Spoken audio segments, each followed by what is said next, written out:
Hello મિત્રો, વિડીયોમાં તમારું સ્વાગત છે। હવામાન વિભાગ દ્વારા ગુજરાતમાં આગામી 3 કલાક હવામાન કેવું રહેશે તે અંગેની આગાહી કરવામાં આવી છે, જેમાં અતિ ભારે વરસાદની સંભાવના વ્યક્ત કરવામાં આવી નથી। એટલે કે 33 જિલ્લાઓમાંથી એક પણ જિલ્લા માટે સવારની આગાહીમાં ઓરેન્જ કે રેડ એલર્ટ આપવામાં આવ્યું નથી, પરંતુ ઉત્તર, મધ્ય અને દક્ષિણ ગુજરાતના ભાગોમાં વરસાદની સંભાવનાઓ વ્યક્ત કરવામાં આવી છે। આ વિસ્તારો માટે યલો એલર્ટ આપવામાં આવી રહ્યું છે।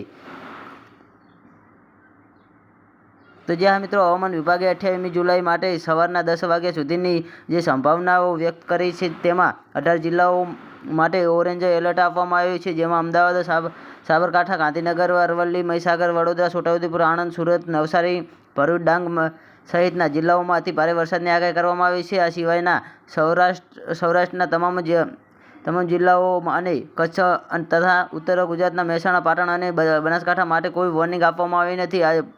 એટલે 15 જિલ્લા એવા છે કે જ્યાં 10 વાગ્યા સુધી અતિ ભારે કે વરસાદની આગાહી કરવામાં આવી છે। શનિવારે બપોરે જે આગાહી કરવામાં આવી છે, તેમાં આજના દિવસો માટે રેડ અને ઓરેન્જ એલર્ટ આપવામાં આવ્યું છે, જેમાં મધ્ય ગુજરાતના ભાગો માટે રેડ એલર્ટ આપવામાં આવ્યું છે, જેમાં વડોદરા અને છોટાઉદેપુરનો સમાવેશ થાય છે। આ સિવાય અમદાવાદ, આણંદ, પંચમહાલ, દાહોદ, મહીસાગર, નર્મદા અને ભરૂચ માટે ઓરેન્જ એલર્ટ આપવામાં આવ્યું છે।